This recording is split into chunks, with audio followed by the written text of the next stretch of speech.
Arrancamos, querido Carlos. Bueno, pues sin más preámbulo, quiero presentar a Jorge Ferráez. De verdad, me da mucho gusto tener hoy en el programa a Jorge.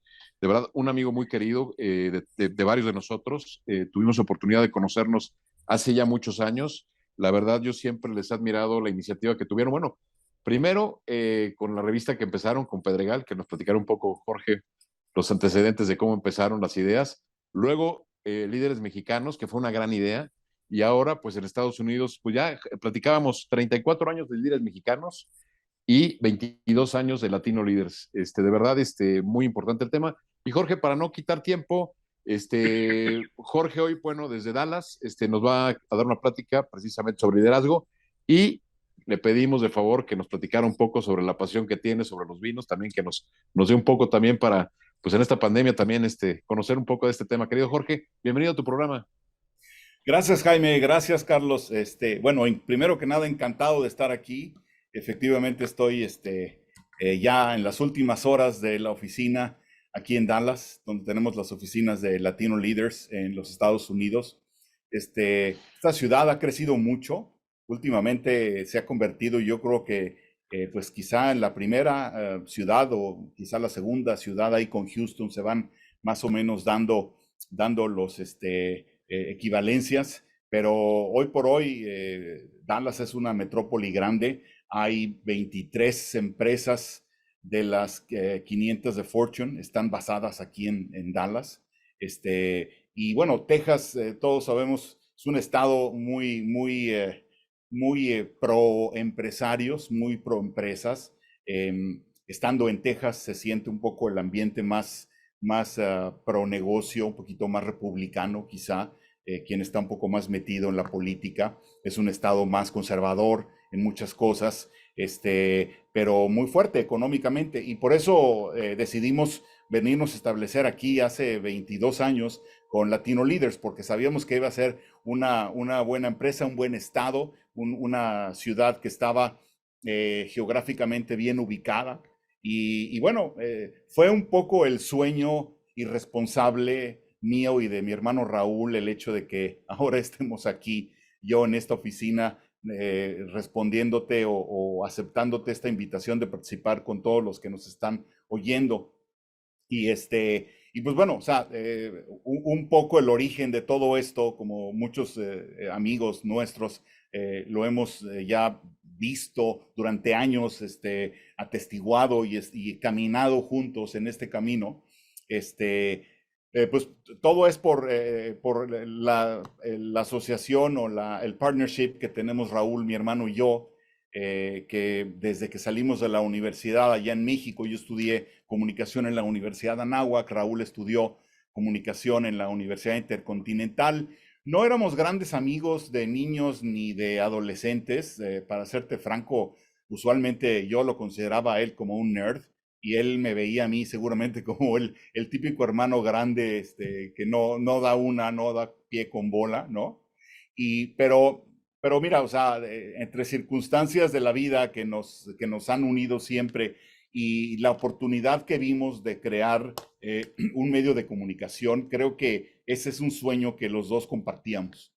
Entonces, pues muy rápido después de salir de la universidad, Raúl todavía estaba estudiando cuando empezamos una empresita pequeña de revistas que imprimíamos ahí con un amigo y nos hacía un descuento y después le pagábamos con publicidad y las revistas empezaron a diversificarse y teníamos una en el Pedregal, teníamos una en Las Lomas, después teníamos una en Polanco y así empezamos en el negocio de las revistas. La verdad es que no sabíamos nada, nadie de nuestra familia se dedicaba ni a las revistas, ni a los medios de comunicación, ni nada. Mi papá era un arquitecto, que murió muy joven, le encantaba la arquitectura y era su pasión, y siempre se la pasó diseñando casas y edificios pequeños. Y mi mamá era administradora de empresas, de gran parte de su vida se dedicó a su familia y a sus hijos, y los años en los que pudo trabajar hizo varias cosas interesantes, sobre todo en la administración pública, se dedicó ahí a administrar algunas agencias del gobierno, pero después, bueno, ya se dedicó más bien a su familia, a ver a sus hijos, a verlos crecer y todo esto. Así que Raúl y yo crecimos con la idea de hacer algo importante, ¿no? De tratar de lograr hacer algo que fuera importante. Y admirábamos mucho a los líderes, admirábamos mucho a la gente que le iba bien, admirábamos mucho a la gente que lograba las cosas, ¿no? A la gente que era rica, que era famosa, que era importante, que era influyente, que era poderosa. Todo eso nos llamaba mucho la atención. Y decimos, bueno, ¿cómo toda esta gente lo logra? ¿Qué es lo que tienen? ¿Qué es lo que hacen en común que los lleva a estar donde están? Y un poco con esa pregunta tan inocente y tan naive, ¿no? Que te pueden hacer dos chavos de 23, 24 años, fue cuando empezamos la idea de crear una revista que fuera muy importante y que solamente se dedicara a entrevistar a líderes importantes de México, ¿no? Entonces, obviamente, pues no conocíamos a muchos, conocíamos a dos o a tres, pero no, nuestra vida, nuestro mundo social ni profesional no estaba lleno de relaciones, no estaba lleno de una vida social de alto nivel, no estaba lleno de relaciones de compañeros de la escuela o de compañeros de trabajo. La verdad es que empezamos picando piedra y conociendo una persona, y esa persona nos abría puertas con la otra persona, y esa segunda persona nos abría puertas con otras dos, y así pudimos ir logrando tener un, una especie de visión de que podíamos entrevistar a gente muy importante en México que usualmente no daba entrevistas, que usualmente pues estaban ahí como más, no escondidos, pero lo que le llamamos el low profile, ¿no? O sea, gente que no le gustaba mucho aparecer, que no, y además hace 30 y tantos años, hay que acordarnos, no era la cultura de México todavía el hecho digamos, de presumir tu éxito, ¿no? No era al contrario, la gente tenía miedo de decir que era exitosa o tenía miedo de decir que le iba bien. Y es algo que traemos los mexicanos de hace muchos años, ¿no? Porque todavía con mis amigos y, oye, al que le mejor le va, siempre le preguntas, oye, ¿cómo te ha ido? Pues ahí vamos, ¿no? Cuando el comentario debería ser, no, hombre, me ha ido maravillosamente, estoy muy bien, estoy haciendo muchos negocios o he logrado unas posiciones muy buenas. Con todo ese ambiente mexicano, líderes mexicanos, que fue nuestra revista así emblema, pues nos costó mucho trabajo, definitivamente. Los primeros 10 años fueron picar piedra, tratar de abrir oportunidades, sobre todo con los publicistas y con la gente que se tenía que anunciar con nosotros para que la revista pudiera sobrevivir. No fue, no fue nada fácil. La parte de las entrevistas con gente importante que pudiéramos quizá imaginarnos que fue la parte más difícil, acabó siendo no tan difícil. O sea, una vez que tú entrevistas a alguien y que haces un buen perfil y que la entrevista es positiva, llena de buenos comentarios, llena de visiones, llena de anécdotas, de experiencias de todos estos líderes, pues otros quieren seguir, ¿no? Y otros están dispuestos también a compartir su vida y a compartir sus experiencias y a compartir su historia. Entonces, esa parte fue avanzando bien. Obviamente hubo mucha gente que nos costó mucho trabajo entrevistar. Hubo mucha gente que nunca logramos entrevistar y que se murieron. Y te puedo decir que ha sido un trabajo que ha ido creciendo, pero la parte, obviamente la parte comercial, la parte de los anuncios esta nos costó mucho trabajo. No me acuerdo cuántas veces estuvimos a punto de quebrar, ¿no? Y que estábamos endeudadísimos hasta la coronilla y no sabíamos si íbamos a poder pagar la renta del próximo mes y tener dinero para darnos los sueldos la próxima semana, ¿no? Pero pero mira, o sea, esa entre especie de necedad o determinación o optimismo que uno tiene, sobre todo cuando eres joven y estás empezando tu propia aventura empresarial, pues nos hizo un poco inconscientes y nos hizo un poco irresponsables, y por eso seguimos adelante y seguimos adelante y seguimos adelante. Y afortunadamente, tanto Raúl como yo, pues nos gusta trabajar, nunca se nos ha dado nada gratis. Así que eso aparte tampoco nos costaba trabajo, y poco a poco logramos más o menos que la revista Líderes en México se estableciera, creciera, que agarrara una reputación buena de entrevistas, de perfiles, de líderes que escriben la historia del país. Y fue justo al final del sexenio de Carlos Salinas de Gortari, por ahí del año 93, quizá principios de 94, que empezamos a acariciar la idea de poder expandirnos. Hay que acordarnos que México en esa época ya era o estábamos firmando el Tratado de Libre Comercio, el primer NAFTA, nos sentíamos parte de la constelación de los países en desarrollo, era un país importante, era un país admirado, era un país que todos los mexicanos nos sentíamos muy orgullosos de él, ¿no? Y que queríamos que México avanzara y que estuviera cada vez más arriba en todo. Sentimiento definitivamente muy alejado de lo que hoy sentimos la mayoría de los mexicanos, ¿no? Pero bueno, en aquella época la euforia de México y el extranjero, y a Raúl y a mí se nos metió la idea de que queríamos hacer una revista en los Estados Unidos, lo cual también fue una irresponsabilidad y una locura porque primero no sabíamos hablar inglés bien, segundo, nunca habíamos hecho negocios en Estados Unidos ni teníamos una cuenta en dólares que nos pudiera ayudar a aguantar los primeros meses, y así como el Borras nos lanzamos a tratar de vender anuncios por anticipado, que es la filosofía que siempre hemos tenido, tratando de hacer gala de la confianza que muchos amigos o publicistas o dueños de empresas han tenido en nosotros durante los años. Y bueno, nos venimos para los Estados Unidos a instalar, como ya dije, aquí en Texas. Al principio abrimos la revista y la manejábamos desde México, pero poco a poco la operación cada vez se hace más difícil. Es un país gigantesco, hay que empezar a viajar, hay que empezar a tener escritores de acá, editores de aquí, empezar a abrirse las puertas para ver cómo puedes navegar la cultura de los latinos en los Estados Unidos. Y esa parte fue muy interesante, fue una gran enseñanza que también no terminado desde luego, pero los primeros también 10, 12 años fueron de picar piedra en Estados Unidos, ¿no? Entonces nos instalamos acá, al principio la oficina estaba en mi casa, después pudimos tener dinero para abrir una oficina chiquitita en un edificio por ahí, después una un poco más grande, y después así hemos ido creciendo. Pero el lanzamiento de Latino Leaders fue un poco el sueño mío y de Raúl de poder, primero, exportar un concepto que ya estaba funcionando en México, y segundo, el demostrar que podíamos hacer negocios en otros países y que podíamos exportar algo que había sido originado en México a otros lugares, sobre todo, pues tratando de caer con la comunidad latina, que principalmente es de origen mexicano. Sentimos que ahí íbamos a estar más o menos bien, digamos, acompañados, o que iba a poder ser una fórmula ganadora porque de alguna manera íbamos a traer algunas cosas en común. Y así fue, así fue. La verdad es que desde el principio, casi te puedo decir, tratamos de repetir el mismo sistema que hicimos con líderes mexicanos. Empezamos a conocer gente, pedir entrevistas.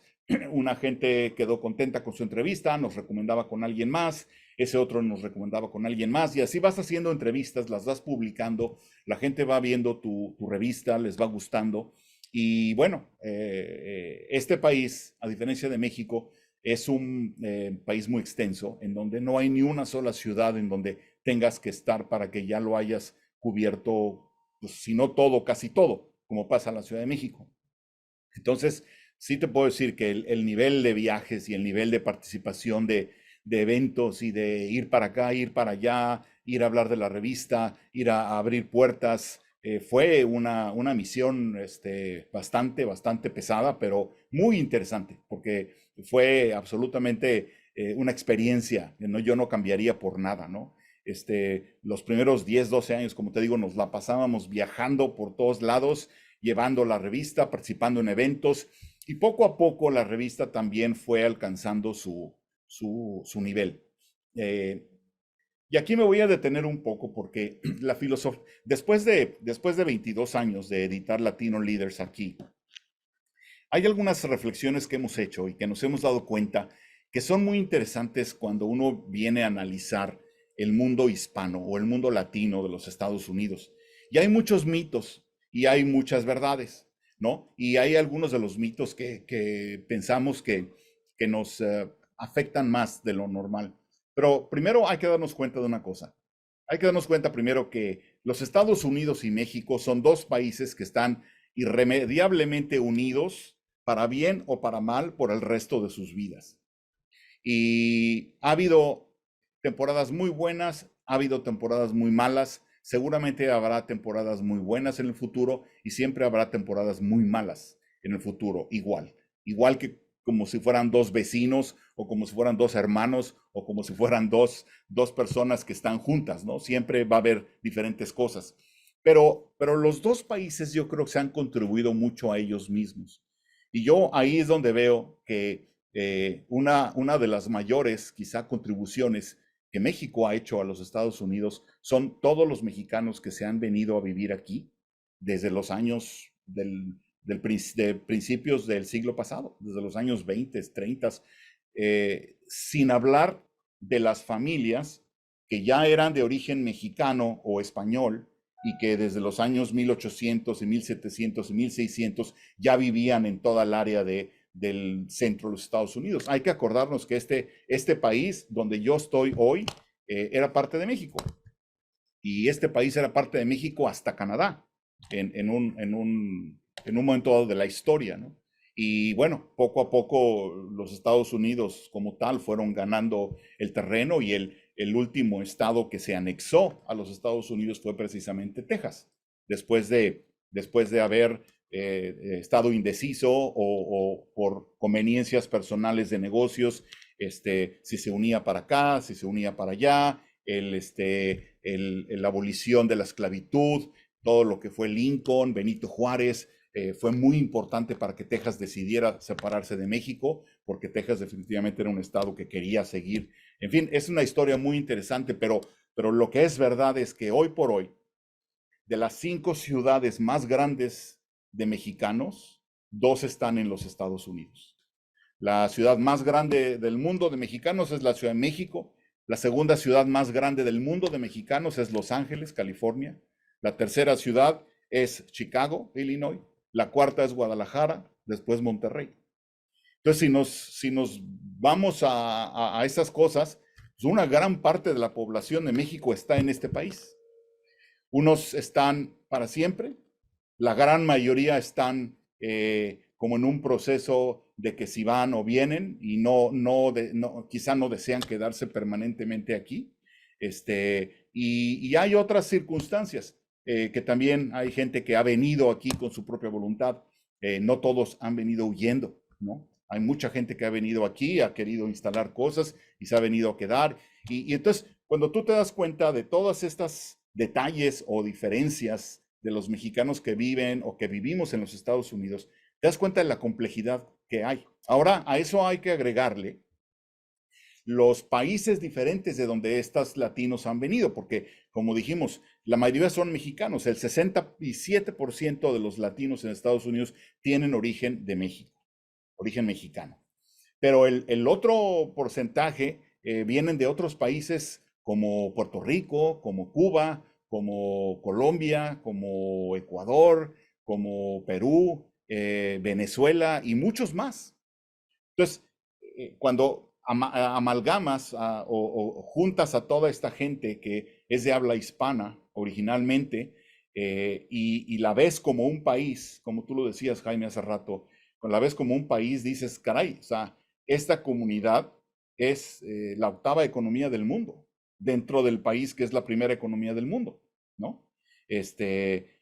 Si nada más, si sacas a Texas y California, cuyas poblaciones mayoritariamente son hispanas, son los 2 estados más ricos y más importantes de los Estados Unidos, ¿no? Entonces, ahí te das cuenta cómo la comunidad hispana se ha metido hasta la raíz de este país. Hoy por hoy, este país no podría funcionar sin la comunidad latina y sin la comunidad hispana. Y es muy interesante, y es muy complejo, porque si a eso le agregas ahora la generación, las edades de todas estas personas, el nivel socioeconómico, por ejemplo, hemos estado nosotros haciendo estudios en la revista de los inmigrantes que vienen sin educación y muy pobres, y cuánto tiempo tardan ellos en lograr encarrilarse en una vida productiva y tener éxito. Eso comparado a alguien que tal vez vino de México preparado con un título universitario a estudiar quizá, y después de estudiar se le ofreció una oportunidad y se quedó a trabajar. Y a eso, muy diferente a alguien, algún empresario que vino con su dinero, invirtió, creó una empresa de fuentes de trabajo y ahora tiene una empresa muy grandota, ¿no? Y entonces, cuando empiezas a meter todos estos factores a lo que es la comunidad hispana, la ves como una comunidad muy, muy, muy interesante, pero muy compleja y muy difícil de entender, sobre todo hacia el futuro. Con todo y todo, estamos viviendo en un país en donde, aunque la mayoría hispana es muy importante, pues la mayoría de la población blanca sigue siendo todavía más grande, obviamente, la integración de las minorías en la comunidad general de los Estados Unidos no ha sido fácil. Antecediendo a los latinos, pues están toda la población negra o afroamericana, como le dicen aquí, y esa población también tiene sus grandes problemas y también ha tenido sus grandes contribuciones. Y la comunidad hispana, pues obviamente no se diga, como lo hemos platicado, y son comunidades que todavía les cuesta trabajo ser reconocidas, todavía les cuesta trabajo estar incrustadas en los puntos angulares de la economía, de la política, del comercio, de las oportunidades profesionales, de las oportunidades de acceso a capital para invertir. Casi en cada categoría o casi en cada actividad te das cuenta que los latinos están todavía mucho más abajo de lo que deberían estar, ¿no? Y hay un debate nacional en que si ha sido su culpa o ha sido culpa de los que están arriba, que no han dejado que ellos entren, en fin, y ese debate obviamente es un debate que hasta tintes políticos tiene, y obviamente pues no tiene caso que nos metamos ahí porque va a haber argumentos igual de convincentes de un lado o del otro. Pero ahí, en esa comunidad tan compleja y tan interesante, es donde Latino Leaders está haciendo el periodismo que estamos haciendo. Entonces, nosotros llegamos a este país con la idea de contar todas las historias de liderazgo y de éxito de todos estos latinos, no solamente mexicanos, sino latinos que han logrado algo, han tenido éxito. Y nos ha resultado en una experiencia muy, muy buena el ver cómo la revista ha sido aceptada y de alguna manera ha tenido éxito por la gran cantidad de tres grandes factores. La gran cantidad, primero, de la necesidad en gran cantidad de ser reconocidos de los latinos, ¿no? Que eso influye en nuestra propia estima, ¿no? Autoestima. Segundo, la parte de que es un país tan grande que es muy difícil que todo el mundo esté conectado. Entonces, cuando cuentas una historia de alguien de California, alguien que está en la Florida o alguien que está en Kentucky, o alguien que tuvo éxito en Nueva York y lo lee alguien que está en Montana o en Oklahoma, realmente haces una conexión y haces sentir al otro latino que está teniendo éxito que allá en el otro lado del país también hay gente como él, que también hay gente que ha sufrido, vivido las mismas experiencias, y eso hace un sentido de comunidad, eso hace un sentido de que, bueno, no estamos solos aquí, eso es una cosa a nivel de todo el país, ¿no? Y la tercera parte es que también le hemos abierto un ojo muy, muy grande a los no latinos, ¿no? Sobre todo al americano y a sus empresas que puedan ver que el latino no es nada más aquel pobre inmigrante que no sabe hablar inglés y que viene a trabajar en los campos o viene a trabajar en los jardines de las ciudades, sino el latino también es un ciudadano exitoso, un profesionista admirable, un empresario rico, un político influyente, un artista realmente valioso y genial, en fin, todos los valores que hay. Y eso es a lo que nos dedicamos. Nos dedicamos a ver todos estos principios y a ver todas estas categorías. Y bueno, es una gran experiencia y estamos muy contentos. Y ya para terminar, antes de pasar al siguiente tema que ustedes me dirán, El evento que tú comentabas, Carlos, al que vinieron Jaime y tú hace 2, 3 semanas, es un evento de un tema que nosotros tratamos mucho, y es que desde hace 15 años nuestra revista publica un reporte de todos los latinos que sirven como consejos, los consejos de administración de las empresas públicas y privadas más grandes de los Estados Unidos. Hay que acordarnos que en este país la principal fuerza que hay en este país son las corporaciones privadas. Nadie tiene más poder que las corporaciones privadas en este país, ni el presidente, ni el Congreso, ni nadie. Todas las corporaciones juntas, lo que le llaman aquí el Corporate America, mueven este país y lo influencian de una manera impresionante. Entonces, tener latinos y tener hispanos en los consejos de administración de ese grupo de empresas es importantísimo para que ese grupo de empresas, que son los que dirigen muchos de los intereses económicos del país, tengan en cuenta a la comunidad hispana y a la comunidad latina. Oye, Jorge, muy bien. La verdad, muy, muy interesante lo que cuentas.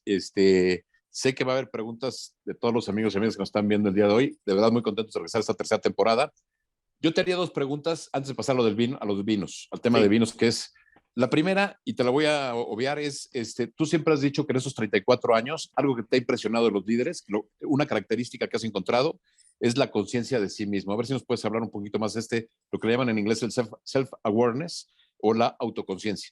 Y la segunda es, quiero poner un ejemplo, Jorge, de la revista, de la importancia de la revista. Yo recuerdo en el año 2000, cuando tú y Raúl se acercaron conmigo, porque me dijeron, vamos a hacer un número especial sobre el gobierno del Cedillo, del presidente Cedillo.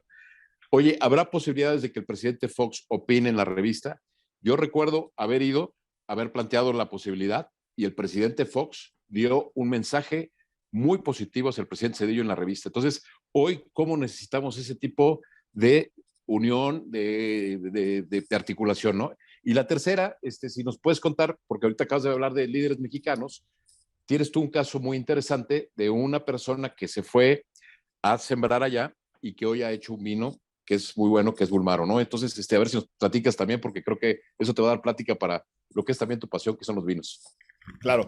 No, voy a cubrir los 3 puntos rápido para darle tiempo a las preguntas también.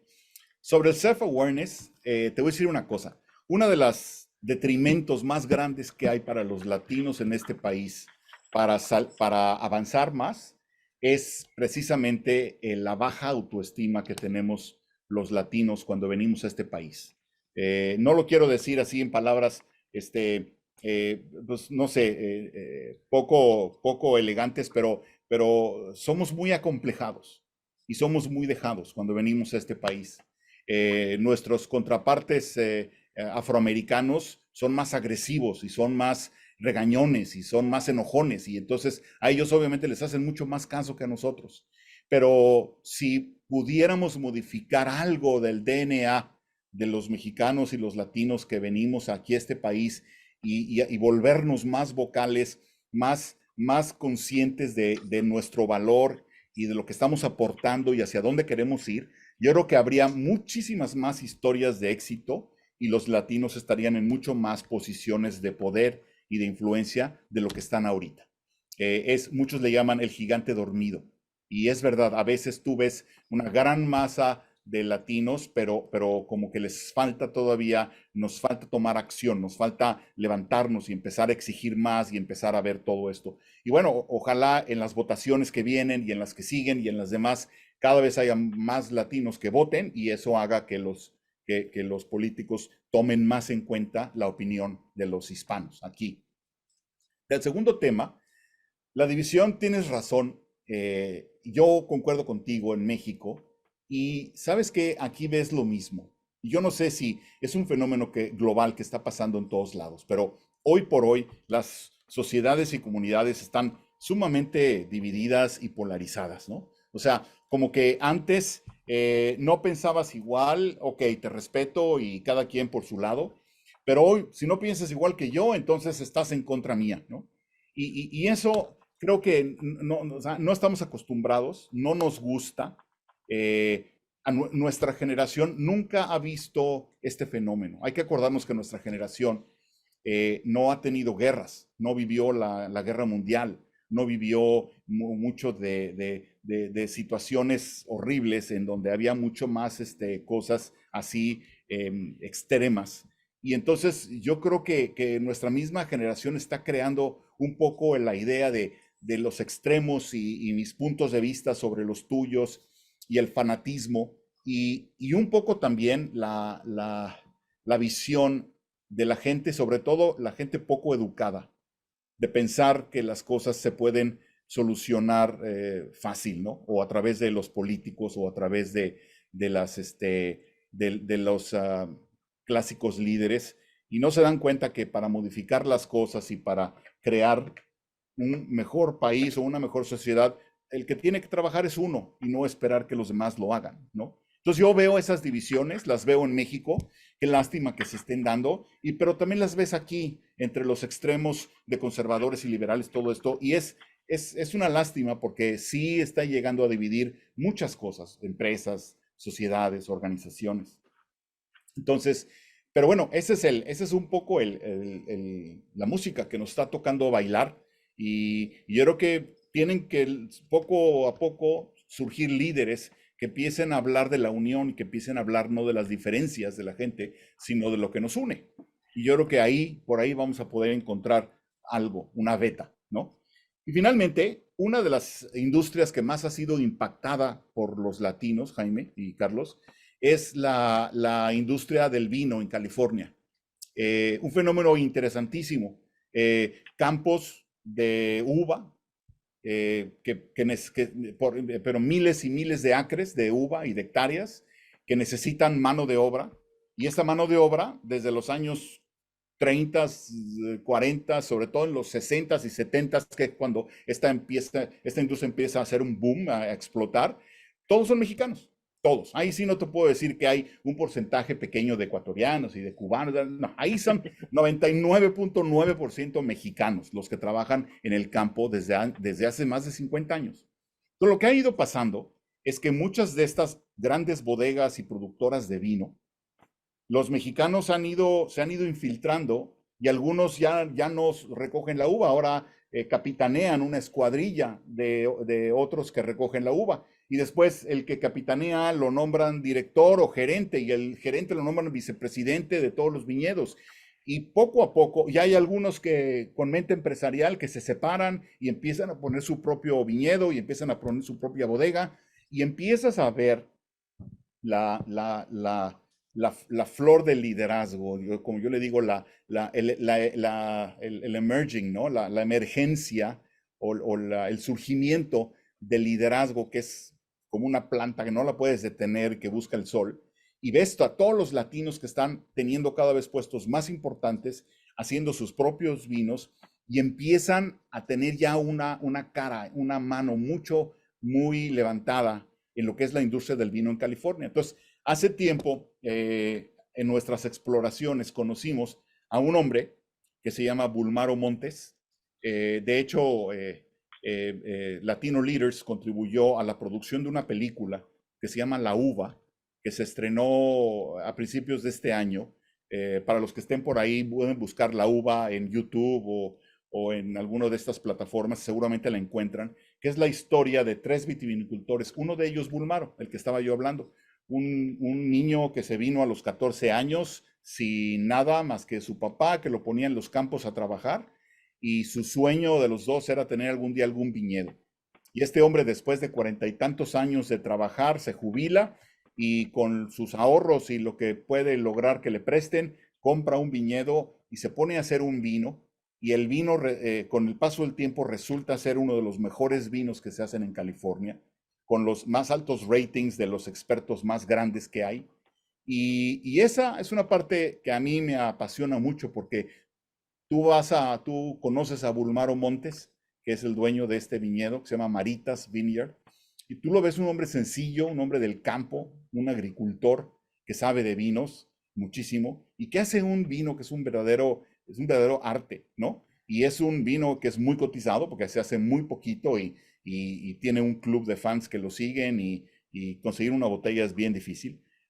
Son esos vinos de culto, ¿no? Pero bueno, a mí me da mucho orgullo y me da mucho gusto porque obviamente, como tú sabes, yo otra de mis pasiones pues ha sido el vino siempre. Desde que éramos más jóvenes y nos conocíamos, me acuerdo que tú nos llevabas algunos vinos de Sudamérica, ¿no? De Chile sobre todo, y viajabas mucho a Chile por negocios y cosas así, y ahí experimentábamos y hacíamos cenas. Después yo sé que a Carlos también le gusta mucho el vino y hace su bullying, ¿cómo se llama? Bullying gastronómico, Gastronómico. pero también hace bullying enológico. Ese deberías de reconocerlo públicamente. Así es, así es. Pero bueno, a mí me encanta. El vino es parte de mi vida, es una pasión que yo tengo. Me ha hecho tener muchos amigos, me ha hecho tener conversaciones fabulosas y experiencias fabulosas con mucha gente que vale mucho la pena. Y fíjate que para mí es un poco un ritual, porque desde hace 22 años que vivo en los Estados Unidos, mi consumo de vino realmente es en la noche, ¿no? Digo, cuando vivía en México sí me acuerdo haber ido a comidas en donde pues te tomabas una o dos copas de vino para acompañar la comida y todo esto era más común. Pero aquí en los Estados Unidos la verdad es que en el lunch, que es más rápido, más agitado, más de negocios, nunca da tiempo de tomarte una copa de vino a menos de que así lo diseñes. Pero entonces yo cuando salgo de mi oficina y estoy en Dallas, no estoy de viaje, me voy a mi casa, llego y siempre es la emoción de buscar una botella de vino, algo nuevo o algo que me guste mucho o algo que no haya probado en mucho tiempo o algo que alguien me recomendó o algo que leí por ahí en alguna reseña o en alguna revista y lo comparto con mi esposa, y estamos ahí en la cocina con los niños mientras preparamos la cena y tomamos vino y platicamos y compartimos. Y para mí eso se ha convertido en algo muy necesario, ¿no? Es parte de mi balance de vida profesional. Y bueno, después también tengo mis grupos de vino, mis amigos, nos reunimos y en fin. Y muchas veces los viernes me voy de compra de vinos, dependiendo de mi presupuesto semanal, que varía según lo bien o lo mal que me haya ido en la semana. Tengo un presupuesto, un pequeño presupuesto para ir a comprarme un par de botellas de vino y voy a diferentes tiendas o en el internet, veo y las compro y siempre estoy llenando mi cava de cosas interesantes y ricas, apetecibles. Y bueno, uno de los mayores placeres del vino es poder compartirlo también y entonces pues cuando van amigos a la casa, cuando tengo oportunidad de reunirme con ellos, siempre detrás de una buena copa de vino es como mejor se siente la reunión.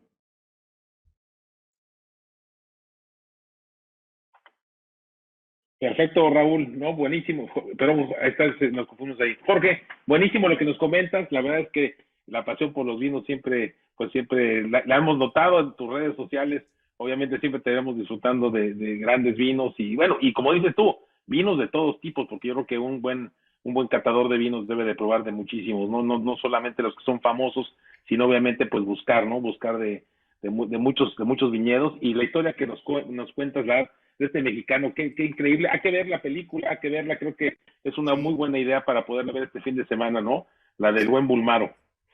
Oye, Carlos, pues mira, a mí el que me indujo en vinos fue José Luis Romero, que por cierto ya salió en Líderes Mexicanos, es líder mexicano para mí, mi jefe, ¿no? Él también me indujo también en temas políticos. Y, Sí. y bueno, José Luis tiene la mano levantada. José Luis, ya tienes tu micrófono prendido. Perfecto, listos. Jorge, qué gusto verte. José Luis, igualmente. Felicidades a Carlos y a Jaime por esta nueva época de Diálogos por México. Y yo te tengo una pregunta. El desarrollo de la revista en Estados Unidos, y con esta gran pues, división entre demócratas y republicanos, ¿no se han metido ustedes entre la pata de los caballos en la línea editorial de la revista o ha sido un factor importante? Y segundo, ¿cómo les ha pegado la digitalización impresa en el negocio de la revista?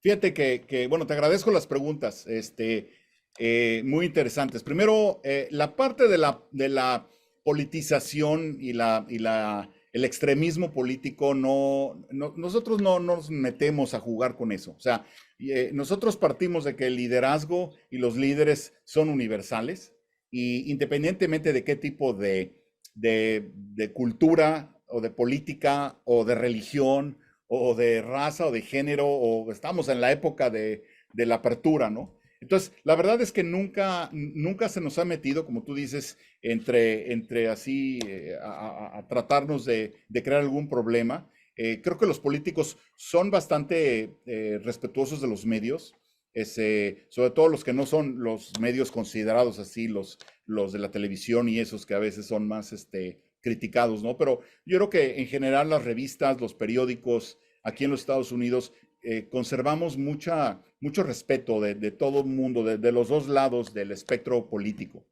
La digitalización es un fenómeno muy interesante, pero esta industria ha logrado sobrevivir. Obviamente ha habido un gran filtro.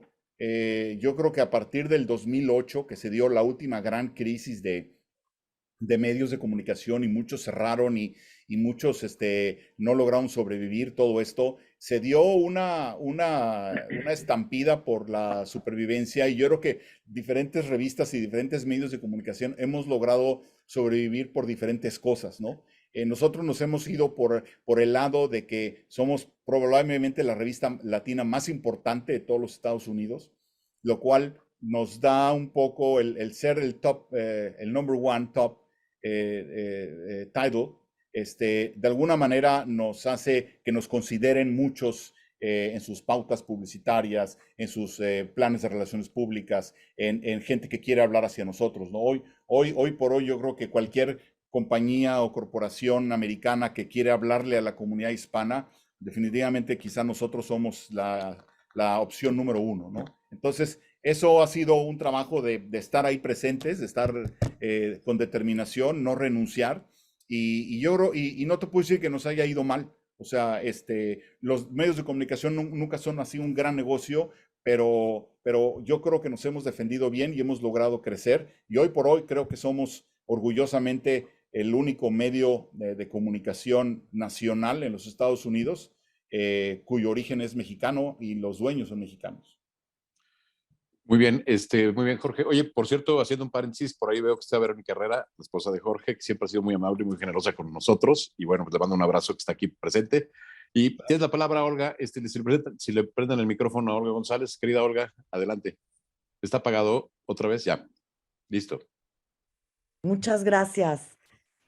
Pues muchas felicidades, Jaime, Carlos, por esta nueva etapa en estas charlas que son todas interesantísimas.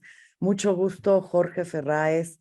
Es inspiradora tu historia. La verdad es que me ha movido y seguramente a muchas personas más. Yo estoy trabajando en el Instituto Nacional Electoral, específicamente en el área de educación cívica, y ahora hemos empezado un programa de educación cívica para mexicanas y mexicanos residentes en el extranjero.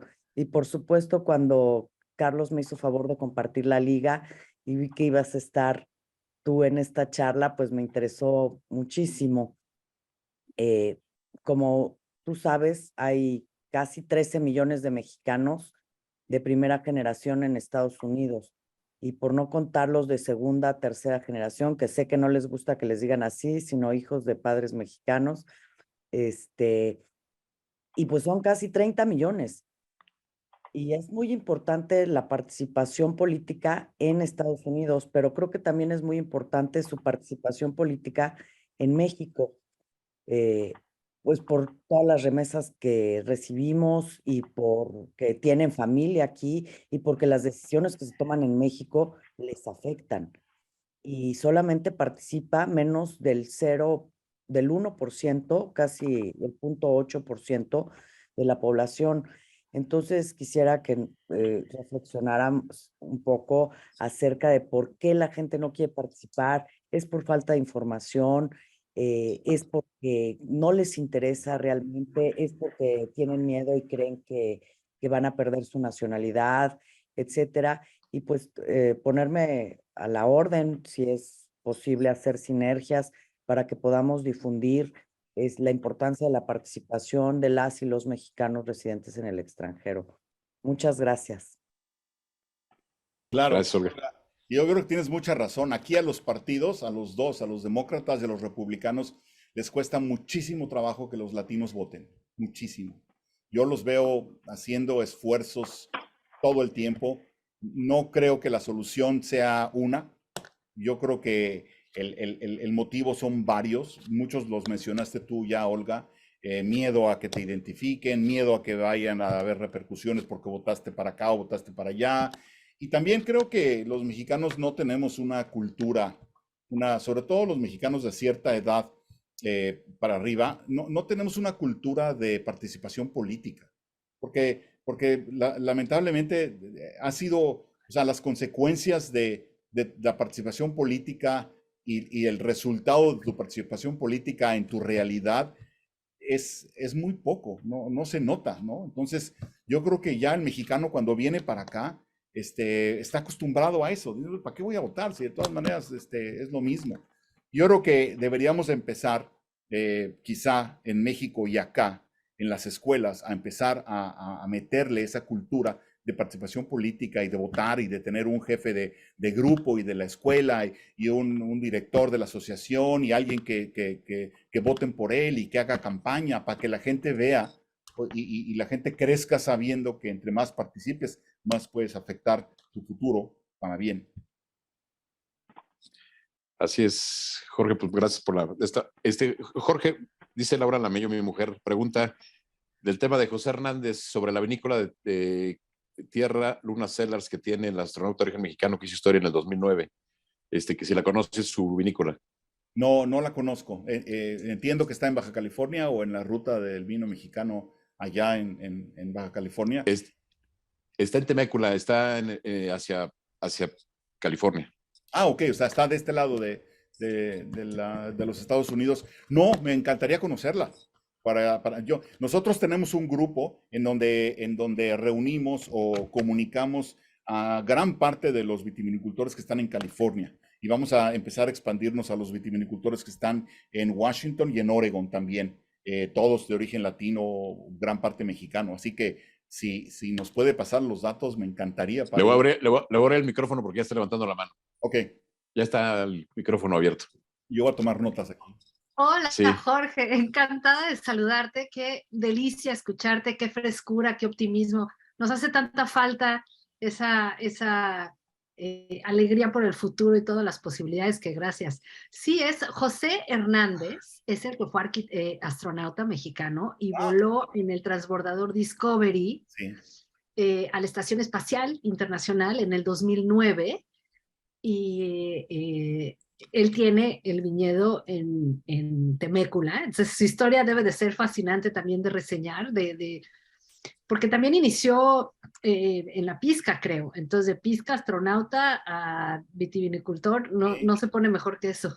Perfecto, sabes que lo voy a buscar y sí, me voy a tratar de ir a conocerlo y a hacer una historia sobre él, es fabulosa. Nosotros lo entrevistamos a él como astronauta hace como quizá unos 15 años o algo así, pero no como viticultor, así que sería buenísimo ahora empezar.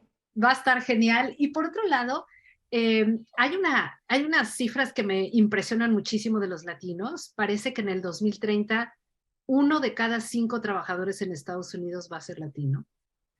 Y en el 2060, 1 de cada 3. Sí.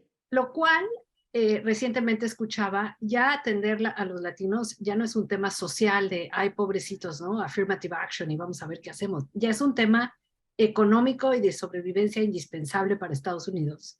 Porque si la gente no está capacitada, ya, ¿quién va a hacer esto? Una tercera parte de las chambas, ¿no? Sí. No, mira. Pero, ¿cómo le entra uno a eso? O sea, es tan inmenso esa oportunidad. ¿Por dónde empieza uno? Está difícil la respuesta de esa pregunta, pero concuerdo contigo. Y sencillamente lo podemos poner así. O sea, el futuro de este país, que es el país más poderoso y más rico del mundo, está en manos de los latinos, porque tarde o temprano la población hispana o la mayoría de la población de este país va a ser de origen hispano, latino. Los nombres, en lugar de ser Smith y Johnson y Jackson, van a ser González, Martínez, Gutiérrez. Y la verdad es que hay mucha gente que está diciendo, como le vaya a los latinos, le va a ir a los Estados Unidos. Y lo están empezando a reconocer aquí.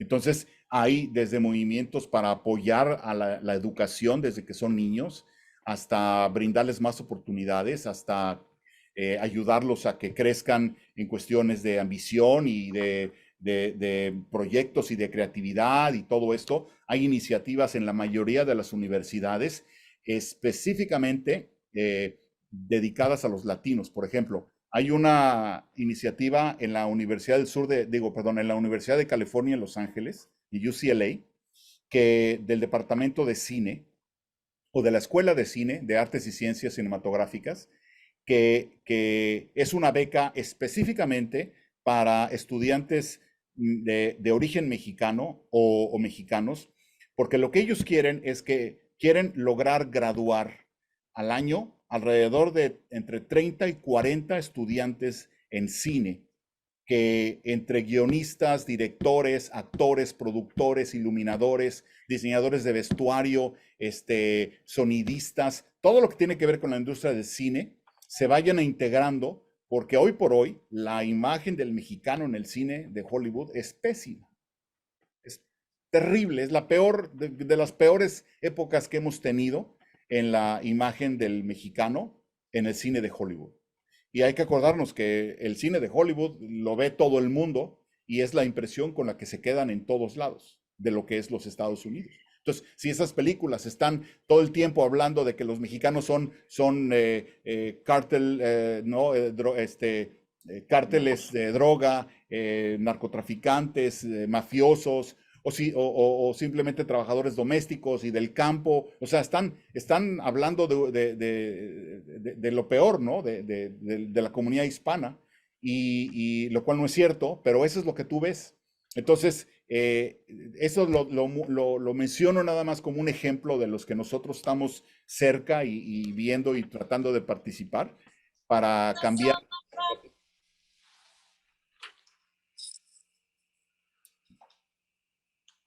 Carlos, tú tienes la palabra.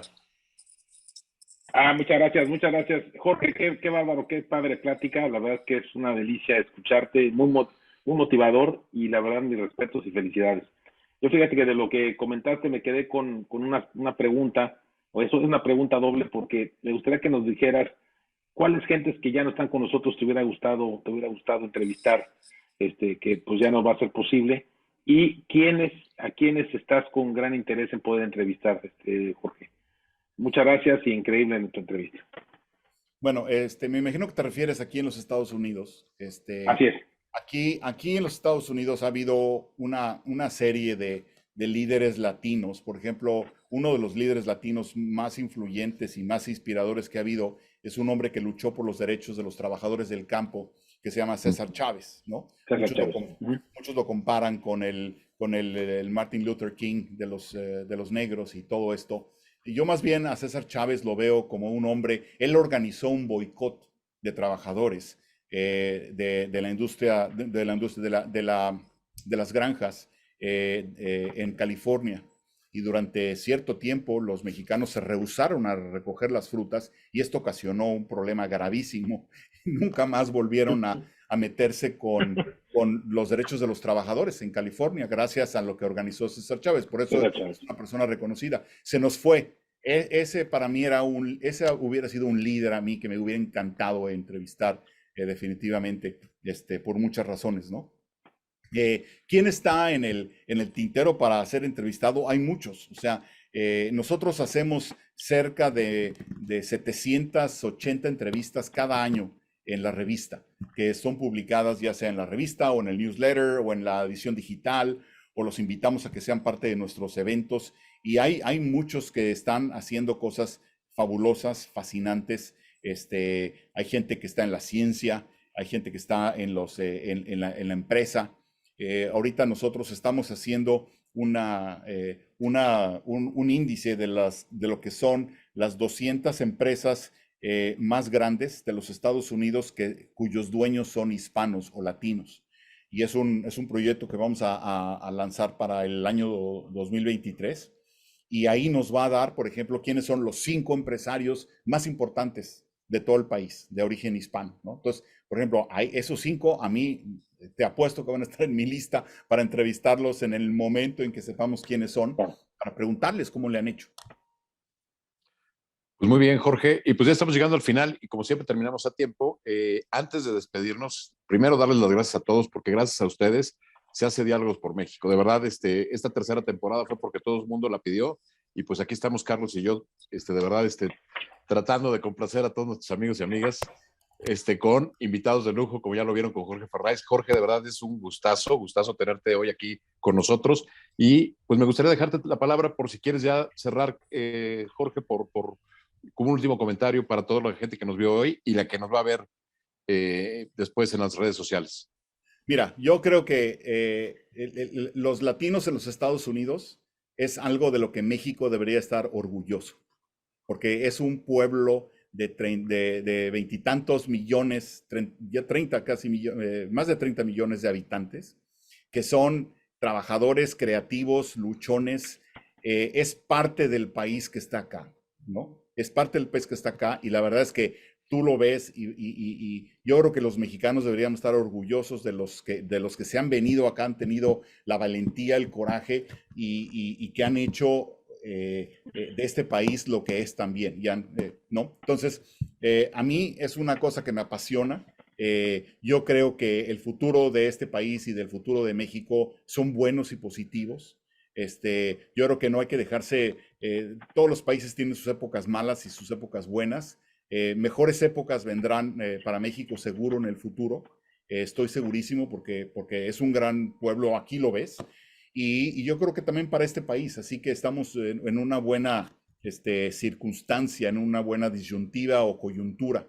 Y puse en el texto mi correo electrónico por si alguien me quiere contactar, con muchísimo gusto, seguir platicando o intercambiar algún punto de vista.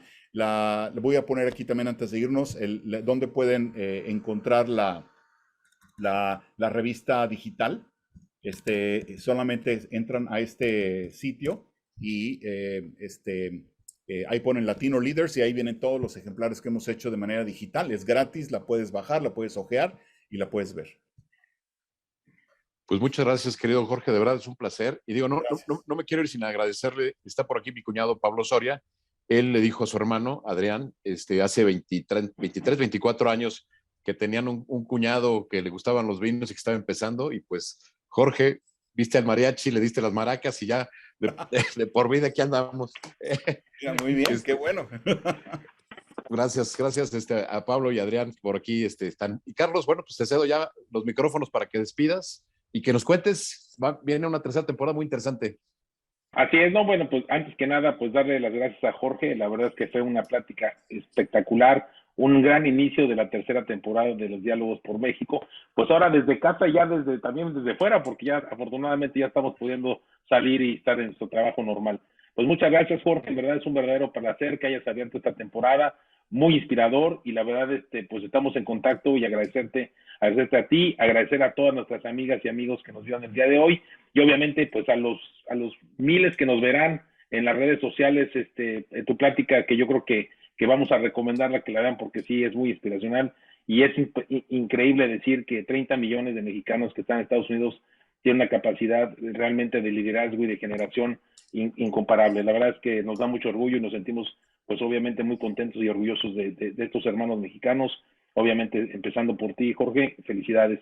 Y obviamente pues a todas nuestras amigas y amigos, esperándolos el próximo lunes a las 7 de la noche, vamos a hablar sobre el tema de la inflación y hiperinflación con el doctor Carlos Alberto Martínez del Banco de México, y creo que va a ser muy interesante. Y obviamente todos los lunes de aquí, pues yo creo que unos 10 lunes tendremos programas y estaremos en esta temporada. Muchas gracias a todas y todos.